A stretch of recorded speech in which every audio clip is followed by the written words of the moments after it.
जय हिंद। आज के वीडियो में हम लोग जानेंगे कि ईंट जिस मिट्टी से बनाया जाता है उस मिट्टी में कौन कौन से पदार्थ होने चाहिए जो ईंट को लाभ करता है, फायदा करता है, और कौन कौन से पदार्थ नहीं होने चाहिए जो ईंट को खराब करता है। जिस प्रकार गेहूं होता है तो गेहूं हम लोग को फायदा करता है, जिससे रोटी बनता है, और उसमें जो कंकड़ पत्थर होते हैं वो हम लोग को नुकसान करता है। तो सबसे पहले हम लोग जान लेंगे कि गेहूं क्या होता है, मतलब कि उसमें फायदा करने वाला कौन कौन होता है, मतलब गेहूं क्या होता है, और उसमें खराब करने वाला कौन कौन होता है। तो फायदा करने वाले को आइए जानते हैं। ठीक है।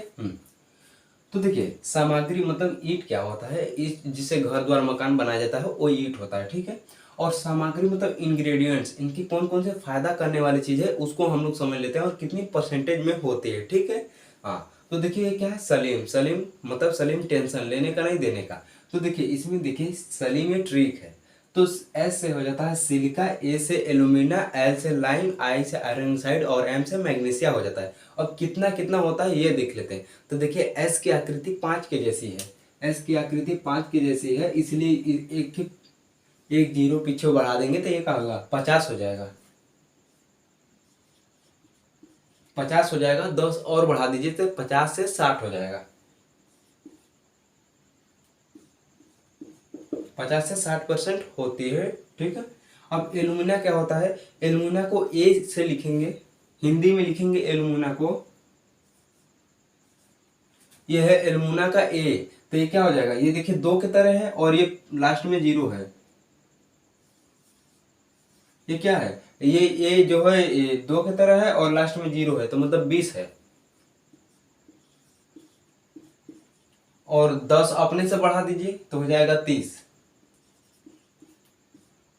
तो एल्यूमिना 20 से 30% होता है। और लाइम, लाइम देखिए क्या होता है, जब घर द्वार मकान पे क्या होता है, लाइम मतलब चूना कर दिया जाता है प्लास्टर वाले भाग पे, तो क्या होता है, 4 चांद लग जाता है। कितने चांद, 4 चांद। तो यही 4 जो है ये भी इसी में है। 4 है परसेंट, एक अपने से बढ़ा दीजिए तो 5% हो जाएगा। देखिए जिस प्रकार यहाँ का इकाई दहाई, यहाँ पर दो अंक था, मतलब दहाई का अंक था, 10 बढ़ा रहे थे, 50 से 60 हो रहा था। ये भी क्या है, इकाई दहाई। तो 10 बढ़ा देंगे तो 30 हो जाएगा। अब क्या है, इकाई है तो एक बढ़ा दीजिए तो 4 से 5 हो जाएगा। अब देखिए आयरन ऑक्साइड मतलब क्या है, लोह ऑक्साइड। लोह ऑक्साइड एक मनुष्य में क्या होता है, अगर टोटल लोहा को निकालेंगे तो एक कील की काटी होती है। इसी प्रकार क्या करेंगे, आदमी को लोहा देंगे डायरेक्ट, का होगा, वो खा नहीं पाएगा, डायरेक्ट पचा नहीं पाएगा। क्या वो खाएगा तो पचा नहीं पाएगा, क्या करेगा, पचा। पचा मतलब 5, तो क्या हो जाएगा, 5% हो जाएगा। 5 ये इकाई का अंक है, तो एक और बढ़ा दीजिए अपने से तो 6% हो जाएगा। 5 से ये 5 से 6% तक होता है। ठीक है। अब मैग्नीशिया क्या होता है, मैग्नीशिया कितना होता है, मान लीजिए क्या है, रूम पे दो पार्टनर रहे हैं, जैसे कि एक पार्टनर, मतलब एक पार्टनर घर चला गया, एक अकेले है केवल रूम पे। तो क्या करेगा, कुछ नहीं करता है, बस क्या करता है, मैगी बनाता है, थोड़ा मोड़ा रोटी बनाएगा, उसे खा लेता है और हो जाता है हमारे की तरह। तो देखिए क्या हो जाएगा, केवल एक पैकेट लेता है वो मैगी, तो कितना हो जाएगा, 1%। ये नहीं कि ये इकाई का अंक है तो एहू में 1 से 2% कर दे, नहीं, 1 ही% है। ठीक है। हाँ, ये थे। ये देखिए ये क्या करता है, मतलब जिस मिट्टी से ईंट बनाएंगे उस मिट्टी में silica, alumina, lime, iron oxide, magnesia रहेगा, तो उसे फायदा करने का काम करता है। जैसे क्या होता है, गेहूं जो होता है हम लोग को फायदा करने का काम करता है, क्योंकि उसमें क्या होता है, हम लोग को खाने को मिलता है, रोटी को मिलता है। ठीक है। हाँ, अब क्या हुआ, ये जो है घटा है, ये कंकड़ पत्थर है, तो इसको पढ़ लेते हैं।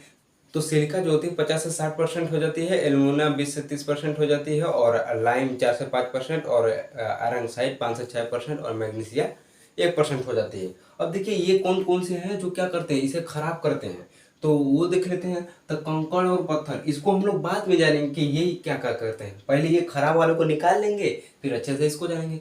तो देखिए कंकड़ पत्थर मतलब पेबल्स और ग्रेवल क्या करते हैं। तो देखिए जिस कंक्रीट में क्या, जिस मतलब क्या होता है, जिस सॉइल में ये क्या होता है, कंकड़ पत्थर पहुंच जाएगा, तो उस स्थिति, कंकड़ गिट्टी पहुंच जाएगा, उस स्थिति में क्या होगा, अच्छे से मोल्डिंग नहीं हो पाएगी, प्रॉपर क्या होगा, प्रॉपर सही से क्या होगा, मिला नहीं पाएंगे, मिक्स नहीं कर पाएंगे, ईंटों को अच्छे से मिक्स नहीं कर पाएंगे, तो क्या होगा, अच्छे से मोल्डिंग ही नहीं हो पाएगी। तो इसके कारण क्या होता है, प्रॉपर मिक्सिंग भी नहीं हो पाती है और मोल्डिंग भी नहीं हो पाती है। जिस प्रकार क्या होगा, आटा में आपका करेंगे, लचीदाना डाल दीजिए तो क्या होगा, आटा में लचीदाना डालिए फिर पानी डालिए, देखिए अच्छे से मिला भी नहीं पाएंगे, तो उससे क्या होगा, बेल भी अच्छे से नहीं पाएंगे।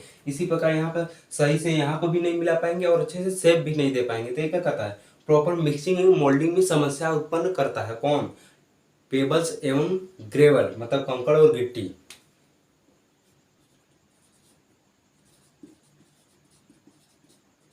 ये क्या करता है, प्रॉपर मिक्सिंग एवं मोल्डिंग में समस्या उत्पन्न करता है। कार्बनिक मटेरियल क्या होते हैं, देखिए कार्बनिक मटेरियल उसे, कार्बनिक पदार्थ उसे कहा जाता है जिसे जो जलने के बाद काला हो जाता है। हालांकि हर पदार्थ जलने के बाद काला ही हो जाता है। तो ये जो होता है कार्बन हर जगह उपलब्ध होता है।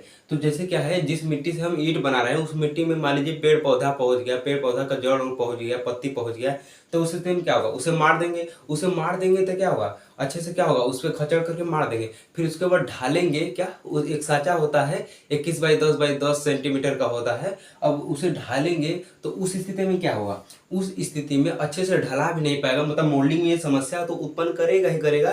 फिर जैसे ही इसे क्या है भट्ठे में पकाएंगे तो वो जो क्या है, मान लीजिए कच्ची ईंट है, ठीक है, कच्ची ईंट है और उसमें हम क्या है, पेड़ पौधे के क्या है, पत्ती हैं, ठीक है। अब जाएंगे हम भट्ठा में, अब हम भट्ठा में जाएंगे क्या होगा, हमें चारों ओर से तापमान मिलेगा 1700 से 1800 डिग्री सेल्सियस का तापमान मिलेगा। और क्या होगा, बहुत अधिक हमें क्या होगा, दर्द होगा, मतलब हम जल रहे हैं तो दर्द होगा, जल बाप रे बाप चिल्लाएंगे, बस कर रही बाप रे। अब क्या होगा, अब हम धीरे धीरे जल के बैठ जाएंगे और ये हमारा जगह खाली हो जाएगा, हमारा जगह खाली हो जाएगा तो क्या हो जाएगा, ईंटवा खराब हो जाएगा। क्यों, क्योंकि यहाँ छेद हो जाएगा, वाइट्स बन जाएगा। तो क्या होगा, कार्बनिक मटेरियल मतलब ऑर्गेनिक पदार्थ के कारण क्या होता है, कार्बनिक पदार्थ के कारण क्या होता है, मोल्डिंग में समस्या तो उत्पन्न करेगा ही करेगा, वहाँ पे छेद कर देगा। अब ईंट के बीच में छेद कर देगा, या मतलब जहाँ जहाँ उपस्थित होगा वहाँ छेद कर देगा ईंट को, और इससे क्या होगा, सामर्थ्य प्रभावित हो जाएगी, सामर्थ्य घट जाएगी ईंट की, क्या सामर्थ्य घट जाएगी। अब देखिए ढेले वाला चूना क्या होता है, अब देखिए ढेले वाला चूना मतलब लंप लाइम क्या करता है, देखिए जिस भी सॉइल में से हम लोग को ब्रिक बनाना है उसमें अगर ढेले वाला चूना प्रयोग कर देंगे, ढेला वाला नहीं देखे हैं गाँव में रहता है, मतलब चूना करने से पहले क्या होता है, उसे भे दिया जाता है, उसे वही ढेले वाला चूना है, भे दिया जाता है, मार बुल्ला फेंकता है, तो क्या होगा, ढेले वाला चूना उस मट्टी में हो जाएगा। मान लीजिए ये ब्रिक, अब उससे क्या करेंगे, मान लीजिए ये ब्रिक है, इसमें ढेले वाला चूना प्रवेश कर गया है, ये ब्रिक है मतलब कच्चा ब्रिक है, कच्चा, देखिए मोल्ड के बाद जो ब्रिक निकलता है उसे ग्रीन ब्रिक कहा जाता है, ठीक है। हाँ, तो देखिए अब इसमें क्या होगा, मान लीजिए ढेले वाला चूना है, अब इसे भट्ठा पे ले जाएंगे और 1700 से 1800 डिग्री सेल्सियस तापमान पे गर्म करेंगे, तो ये क्या होगा, चारों ओर से क्या होगा, चारों ओर से गर्म करेंगे तो क्या होगा, ढेले वाले का फार्मूला होता है calcium CaCO3, calcium carbonate, CaCO3 calcium carbonate होता है। अब क्या करेंगे, इसको गर्म कर लेंगे तो इसका कार्बन डाइऑक्साइड उड़ जाता है और बचता है क्या, देखिए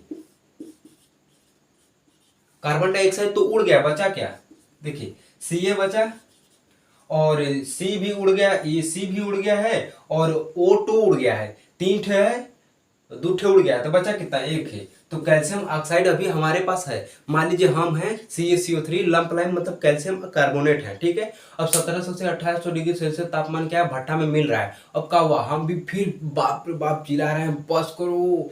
अब क्या है, फिर भी ये मान ही नहीं रहा है, जला दिया। अब कार्बन डाइऑक्साइड पूरा उड़ा लिया, हम खाली बचे क्या, अब CO बचे मतलब कैल्शियम ऑक्साइड बचे। अब क्या होगा, अब ये पॉकी ईंट क्या भट्ठा से बाहर निकलेगा, और भट्ठा से बाहर निकलेगा, खरीदने वाले खरीदेंगे, अब ले जाएंगे दीवारों में यूज करेंगे। यूज करने से पहले क्या करेंगे, इसको भे देते हैं ताकि क्या ऊपर प्लास्टर करते हैं तो उसका पनिया चूस ले प्लास्टर वाले का, इसलिए भे देते हैं। अब क्या होगा, जब भेंगे तो क्या होगा, यही CaO हमारे हम बचे हैं अभी, अब जल से क्रिया कर लेगा, भे देंगे तो CaO जल से क्रिया कर लेगा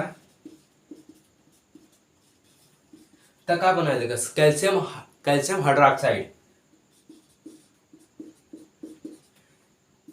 कैल्शियम हाइड्रोक्साइड बना लेगा। इस स्थिति में क्या होगा, इसका आयतन जो होगा बढ़ जाएगा। आयतन जिस प्रकार क्या होता है, फुल्की जो होता है, मैदा में क्या करते हैं, मैदा में पाउडर क्या होता है, खाने वाला पाउडर मिला देते हैं, तो क्या होता है वो उसको तेल में डालेंगे ना तो वो फूल जाता है। इसी प्रकार ये भी होता है, पानी में इसको कैल्शियम ऑक्साइड को डालेंगे ना तो क्रिया करता है तो जो होता है बढ़ने लगता है। अब बढ़ने लगेगा तो क्या होगा, अब बढ़ने लगेगा तो ये क्या होगा, कैल्शियम ऑक्साइड जो होता है इसका आयतन भी बढ़ जाएगा।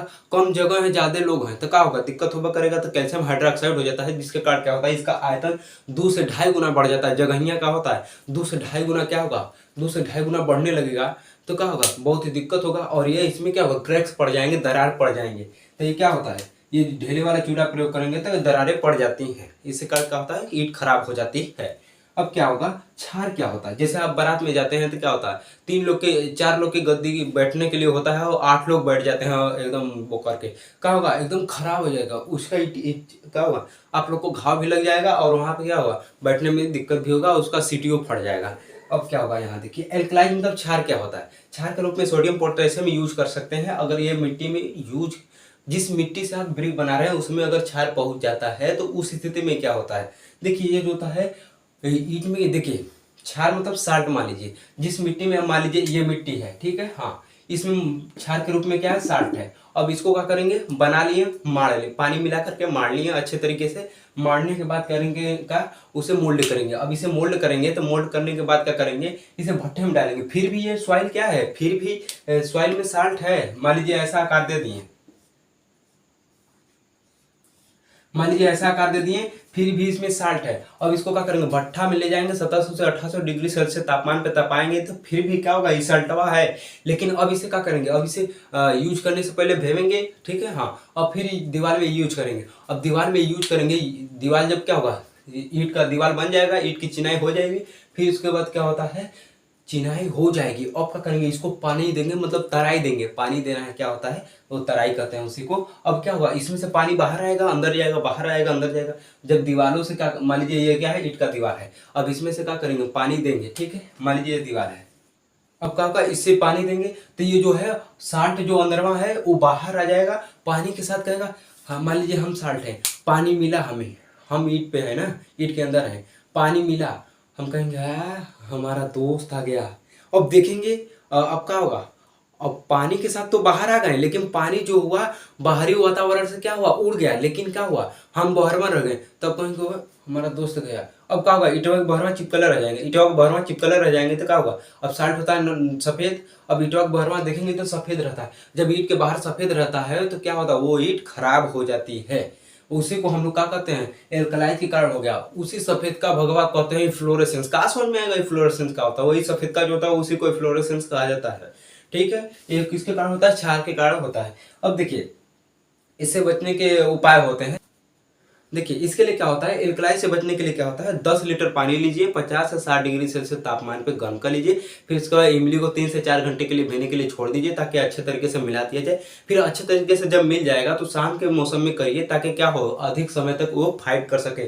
क्योंकि वो जो सफेद वाला भाग है वो क्षार है, लेकिन हम जो छोड़ रहे हैं वो अम्ल है। आपस में क्षार और अम्ल लड़ाई करेंगे, जिससे हमें फायदा हो जाएगा, मतलब वो खत्म हो जाएगा। और ये जो मैंने बताया 1500 स्क्वायर फीट तक क्या कर सकता है, एरिया तक ये जो है लेप किया जा सकता है। और 2 कोटिंग में करेंगे तो 90% तक आपका एल्कलाइज फ्लोरेसेंस मतलब क्षार वाला भाग जो है, धब्बा वाला भाग है सफेद वाला, वो खत्म हो जाएगा। अब क्या होता है, कार्बनिक पदार्थ क्या होता है, कार्बोनेशियस मटेरियल क्या होता है। कार्बोनेशियस मटेरियल को हम लोग क्या कर लेते हैं, पेट्रोल हो गया, कोयला हो गया, ये सारी चीजों को ले सकते हैं। और जिस मिट्टी में क्या होता है, मान लीजिए कोयला उत्पन्न हो गया, मान लीजिए कोयला है, अब इसको क्या किया, पानी उनी मिला करके, चूरा उरा है इसमें, अब पानी उनी मिला करके अब इसको क्या करिए, ढेला एक शेप दे दिए ईंट का। अब ईंट का ऐसा शेप दे दिए। अब क्या होगा, इसको भी 1700 से 1800 डिग्री सेल्सियस तापमान पे जलाएंगे तो ये क्या होगा, कोयला भी है तो आवश्यकता से अधिक, वो तो 1700 से 1800 डिग्री सेल्सियस तापमान मिल ही रहा है, उससे तो ईंट जल ही रही है, लेकिन आवश्यकता से अधिक इसमें भी तो है, इसमें भी है, तो क्या होगा, इहो और जला देगा और भपका देगा। जिस प्रकार होम में क्या होता है, वो तो लकड़ी से तो जल ही रहा रहता है, ऊपर से घी भी डाल दिया जाता है कि और जल जाए। इसी प्रकार ये क्या होता है, इहो घी के रूप में काम करता है, और जला देता है। तो ये क्या होता है, ये और जला देगा तो ईंटवा जल जाएगी। इसे क्या कहते हैं, इसका कोना वोना किनारा जल जाता है, जिसे ब्लैक कोर इफेक्ट कहा जाता है। ब्लैक माने काला, कोर माने किनारे, तो इनके किनारे क्या होते हैं, काला हो जाता है, यही मतलब प्रभावित हो जाते हैं। काले किनारे प्रभावित हो जाते, मतलब काले हो जाते हैं, जिसके कारण ईंट प्रभावित हो जाती है, इसीलिए इसे ब्लैक कोर इफेक्ट कहा जाता है। कार्बोनेशियस मटेरियल मतलब कार्बनिक पदार्थ के कारण हो जाता है। अब सल्फर क्या होता है, सल्फर के कारण क्या होते हैं, ईंट के ऊपर जो होती हैं, ऊपर जिस प्रकार हम लोग के ऊपर, लड़कियों के ऊपर क्या होता है, पिंपल्स निकल जाता है, डोरसा निकल जाता है, उसी कारण ईंट के ऊपर क्या होगा, पिंपल्स निकल जाता है। देखे होंगे कि ईंट के सरफेस पर जो होता है आवश्यकता से थोड़ा मोड़ा ज्यादा निकल जाता है, तो एक्स्ट्रा निकल गया है क्या, स्पेंजी स्वेलन मास, मतलब इस स्वेलन मास, इस मास का, इस मिट्टी का मतलब मास, जिस मिट्टी से बना होता है उसे मास कहते हैं। जिस प्रकार हम लोग का मास होता है आवश्यकता से ज्यादा निकल जाता है तो एक्स्ट्रा मास हो गया, एक्स्ट्रा स्पेंजी स्वेलन मास हो गया। तो इसी प्रकार क्या होता है, इसके इटवा क्या होता है, ऐसे ऐसे आवश्यकता तनी मनी ज्यादा देखे होंगे निकल जाता है, तो उसे ही कहा जाता है एक्स्ट्रा स्पेंजी स्वेलन मास, मतलब एक्स्ट्रा निकल गया है स्पेंजी स्वेलन मास। तो ये होता है सल्फर का जो होता है एक्स्ट्रा स्पेंजी स्वेलन मास निकल जाता है। कार्बोनेसियस मटेरियल क्या होता है, ईट जो होती है आपकी कार्बोनेसियस मटेरियल का ब्लैक कोर इफेक्ट हो जाता है, मतलब इसके किनारे काले हो जाते हैं और ईट प्रभावित हो जाती है। और छाल के कारण क्या हो जाता है, छाल काले फ्लोरेसेंस इफेक्ट उत्पन्न हो जाता है। लंप लाइम का क्या होता है, ईट का आयतन 2 से 2.5 गुना बढ़ जाता है। और कार्बोनिक मटेरियल का क्या होता है, आपकी मोल्डिंग में समस्या उत्पन्न करती है। मोल्डिंग में समस्या उत्पन्न करने के साथ साथ जो होती है ईट में वाइट्स बन जाते हैं, जिसके कारण क्या होता है वो प्रभावित हो जाती है, क्योंकि उसमें छेद हो जाते हैं। और कंकड़ और पत्थर क्या होता है, सही से मिला नहीं पाएंगे, प्रॉपर मिक्सिंग नहीं हो पाएगी और मोल्डिंग में समस्या तो उत्पन्न करेगा। देखिए रिवीजन कर लेते हैं एक समरी के रूप में। देखिए जो ईट को फायदा करने का काम करता है वो सिलिका होता है, मतलब कौन कौन से होते हैं, तो सिलिका जो होता है 50-60%, एल्युमिना जो होता है 20 से 30% होता है, लाइम 4 से 5%, आयरन साइड 5 से 6% होता है और मैग्नीशिया 1% के रूप में प्रयोग किया जाता है। अब कौन कौन से खराब करते हैं, तो देखिए जो हम लोग प्रयोग करते हैं कंकड़ और गिट्टी, वो क्या करता है सही से मिला नहीं पाएंगे और मोल्डिंग में समस्या तो उत्पन्न करेंगे ढालने में। अब क्या होगा, अब ये आता है ऑर्गेनिक मटेरियल, मतलब क्या होता है कार्बनिक पदार्थ। कार्बनिक पदार्थ आधार से क्या होता है, ये मोल्डिंग में समस्या उत्पन्न करने के साथ साथ क्या करता है, छेद छेद बना देता है। वहां से क्या होती है, छेद बनाने का क्या होता है, ईट प्रभावित हो जाती है, मतलब उसकी सामर्थ्य घट जाती है। फिर इसके बाद हम लोग प्रयोग करते हैं ढेला वाला चूना, लंप लाइम, तो उसके कारण क्या होता है आयतन बढ़ जाता है, जिसके कारण क्या होता है 2 से 2.5 गुना, उसके कारण क्या होता है क्रैक्स और दरारें पड़ जाती हैं। ठीक है। अब क्षार वाली क्या होगा, अब जैसे रोटियां फूलता है तो क्या होता है आवश्यकता से अधिक फूल जाता है तो क्या होता है फट जाता है। इसी प्रकार क्या होगा, ढेले वाला चूना भी क्या होता है आवश्यकता से अधिक फूल जाता है तो क्या होता है फट जाता है, क्रैक्स पड़ जाते हैं। अब क्षार वाला चीज होता है, एल्कलाइज वाली चीज होता है, फ्लोरेसेंस मतलब ईट के धब्बे बन जाते हैं उसके बाहरी सतह पर। और कार्बनिक पदार्थ कार्बोनेसिस का क्या होता है ब्लैक कोर इफेक्ट हो जाते हैं, मतलब उसके किनारे जा जाते हैं, भुजा जाते हैं। और सल्फर का क्या होता है, सल्फर के कारण जो होता है में धब्बे उत्पन्न कर देता है, जो पिंपल वाला होता है। और ये जो होता है हम लोग के सेमुआ के जैसा होता है वो कर देता है। ईट को सेमुआ हो जाएगा तो मतलब इफ्लोरोसेंस हो गया है, मतलब सफेद और लाल, सफेद और भूरा धब्बा होता है, सेमुआ हो जाएगा। लेकिन आवश्यकता पिंपल हो जाएगा तो उस क्या होता है, पिंपल हो जाएगा तो एक्स्ट्रा स्पंजी स्वेलन मास कहा जाता है उसे। ठीक है, मिलते हैं नेक्स्ट वीडियो में। जय हिंद।